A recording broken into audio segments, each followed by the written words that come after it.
फूलमती काकी, अंजलि दीदी के लिए शहर से फोन आया है। जल्दी से भेजो दुकान पे, नहीं तो फोन कट जाएगा। हाँ हाँ बेटा, अभी भेजती हूँ। अंजलि बेटा, तेरे लिए शहर से फोन है। सब काम छोड़ के जल्दी जाके सुन ले, नहीं तो फोन कट जाएगा। हाँ माँ, अभी जाती हूँ। जरूर मीनाक्षी दीदी का फोन आया होगा। हाय अंजलि। नमस्ते दीदी, मेरा मतलब हाय, कैसी हो आप? यहाँ तो सब ठीक है। मामा मामी कैसे हैं? तू कैसी है? मेरे तो एग्जाम्स होने वाले हैं। हर रोज कॉलेज जाना पड़ता है। Lectures, extra classes, private coaching. ओ, मैं तो इतना थक जाती हूँ, क्या बताऊँ। आपकी कॉलेज वाली बहन जी आपको इतना पढ़ाती है, तो घर कब जाती हैं आप दीदी? अरे नहीं नहीं, ये सब सिर्फ मेरी प्रोफेसर नहीं पढ़ाती। मैं अलग से दूसरी टीचर्स के पास भी पढ़ने जाती हूँ। दीदी, फिर तो आप बहुत थक जाती होगी ना। आप ना पैदल मत जाया करो, टांगा ले लिया करो दीदी। नहीं मेरी भोली बहन, ना मैं पैदल जाती हूँ, ना ही यहाँ टांगा मिलता है। मैं बस से जाती हूँ और थोड़ी दूरी के लिए रिक्शा ले लेती हूँ। सच्ची? वहाँ पर टांगे नहीं, बस चलती है? वाह, वो भी हर रोज? हमारे गांव में भी बस आती है, दिन में 2 बार। यही तो खास बात है शहर की। यहाँ बसें पूरा दिन दौड़ती हैं सड़कों पर। और सिर्फ बसें ही नहीं, कार, स्कूटर और ट्रक भी।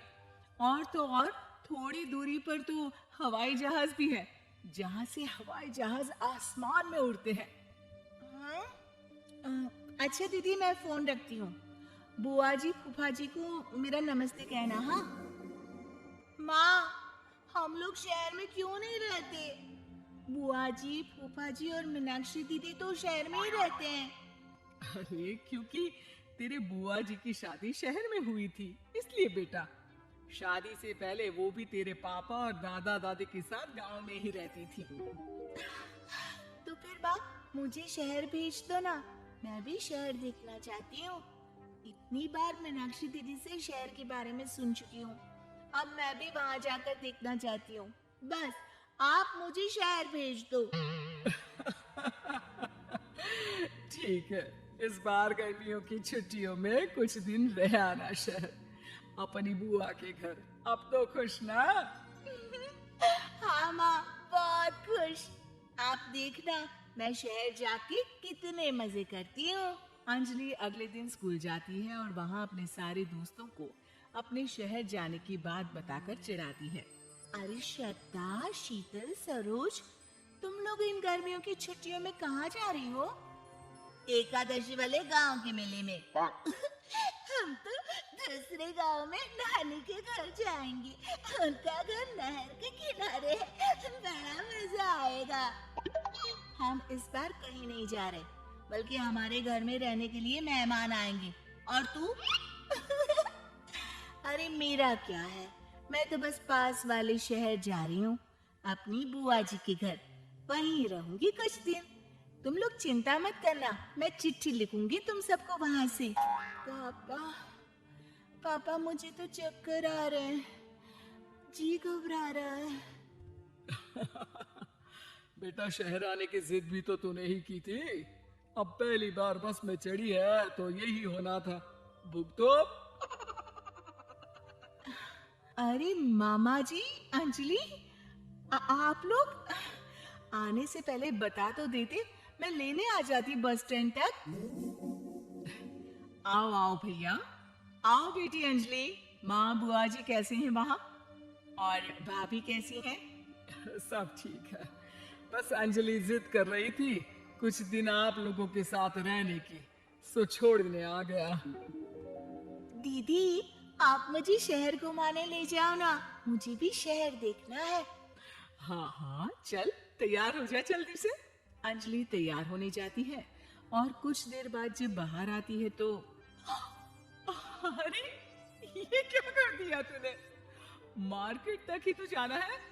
इतनी डार्क रेड लिपस्टिक, इतने बड़े बड़े झुमके और चूड़ियां, और चेहरे पर इतना सारा पाउडर। मेरी बहन, ऐसे नहीं चलेगा। जा और ये सब हटा के आ। अरे कैसे, क्यों? मैंने शहर आने के लिए इतनी मेहनत से ये सब इकट्ठा किया था। और वैसे भी मैंने देखा है मोहल्ले की राधा काकी के टीवी पर एक फिल्म चल रही थी, उसमें हीरोइन ना ऐसे ही तैयार होकर जाती है घूमने। सब पता है मुझे, मैं तो ऐसे ही जाऊंगी दीदी। अंजलि शहर की चकाचौंध को देखकर बहुत हैरान और खुश होती है। ऊंची ऊंची इमारतें, सड़क पर दौड़ती गाड़ियां, बड़ी बड़ी दुकानें, उसकी एक्साइटमेंट का ठिकाना नहीं था। दीदी, ये छोटा सा कमरा सड़क के किनारे क्यों रखा है? इसमें कौन रहता होगा? ये कमरा नहीं, पीसीओ है, पीसीओ। यहाँ पर लोग फोन करने आते हैं, सिक्का डालकर। ओ, हमारे गांव में तो दुकान पे ही जाते हैं बात करने। अच्छा चल, तुझे रेस्टोरेंट में खाना खिलाने ले चलती हूँ। Excuse me, 2 plate noodles please and 2 Cola. Meenakshi को ऑर्डर प्लेस करते हुए अंजलि बहुत ध्यान से देखती है और थोड़ी ही देर में ऑर्डर लेकर वेटर आ जाता है और खाना टेबल पर रख देता है। अरे, ये लंबी लंबी सेवइयां खाते कैसे है दीदी? और इसके साथ कोई अचार, प्याज, मूली कुछ भी नहीं दिया, बस ये छोटा सा पेट खुजाने वाला दे दिया है। गांव में तो छोटे छोटे चावल ही होते हैं जो कि हाथ से ही खा लेती हूँ। अब इसे कैसे खाऊं दीदी? एक्सक्यूज मी, एक चम्मच प्लीज, और लिटिल प्याज और अचार और मूली और एक गिलास मट्ठा, वो बाद में। अब ये सब सुनकर आसपास बैठे लोगों को हंसी आ जाती है। मीनाक्षी भी अपनी हंसी किसी तरह रोकने की कोशिश करती है और वेटर मुस्कुराता हुआ वहां से चला जाता है। अंजलि समझ नहीं पाती कि सब किस बात पर हंस रहे थे, लेकिन वो जीत जाती है। दीदी, मुझे लगता है कि मुझे इन सेवइयों को ऐसे ही खा लेना चाहिए, इसी पेट खुजाने वाले कांटे के साथ। एक काम कर, तू मुझे खाते देख, जैसे मैं खाऊं तो भी वैसे ही खा ले। ठीक है दीदी। अंजलि खाते खाते नूडल्स में सिरका ज्यादा डाल देती है, फिर ऊपर से नमक दानी से खेलते हुए काफी नमक भी अनजाने में छिड़क लेती है। अरे, ये क्या क्या खा लिया? अरे हाय हाय, कितना कड़वा है। पानी, पानी, ये काला शरबत ही पी लेती हूँ। और जल्दबाजी में अंजलि जल्दी जल्दी कोला पी लेती है, जिससे उसके नाक में झंझनाहट होती है।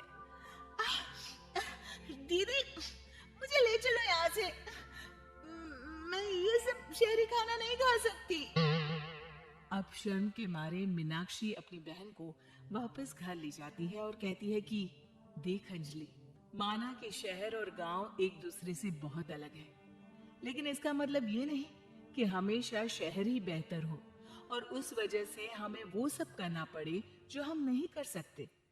शहर में सहूलतें तो हैं ही, पर चुनौतियां भी हैं। हम जहाँ भी रहें, हमें कभी अपने आप को कम या ज्यादा नहीं समझना चाहिए। और किसी भी नई जगह में ढलने में समय लगता है, उसके लिए तुम्हें दूसरों की नकल करने की कोई जरूरत नहीं है। बेटा, घूम लिया शहर या अभी और घूमना है? नहीं पापा, मैं अपनी गलती समझ गई हूँ, आप गांव ही ले चलिए मुझे।